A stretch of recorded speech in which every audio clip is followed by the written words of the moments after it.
এখন থেকে জ্বালানি খাতের সব প্রকল্প উন্মুক্ত প্রতিযোগিতার মাধ্যমে করা হবে বলে জানিয়েছেন বিদ্যুৎ, জ্বালানি ও খনিজ সম্পদ মন্ত্রণালয়ের উপদেষ্টা মোহাম্মদ ফাউজুল কবির খান।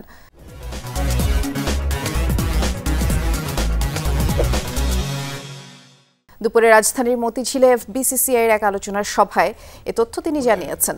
এ খাতে অনিয়ম ও দুর্নীতির বিচারের জন্য জ্বালানি ট্রাইব্যুনাল করা দরকার বলেও উপদেষ্টা মন্তব্য করেন।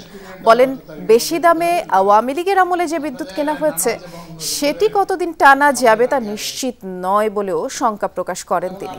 আর গ্যাসের দাম বৃদ্ধি নিয়ে বললেন, যাদের বাড়তি গ্যাস লাগবে তাদের জন্যই দাম বেড়েছে, স্বাভাবিক গ্রাহকদের বাড়তি টাকা দিতে হবে না বলে ফাউজুল কবির খান জানিয়েছেন। রাতারাতি সব বদলে ফেলতে কোনো জাদুর চেরাগ হাতে নেই বলেও মন্তব্য করেন উপদেষ্টা। পেট্রোবাংলা ছাড়াও বাপেক্সের গুলো তো আমরা অবশ্যই পুরোপুরি ব্যবহার করবো।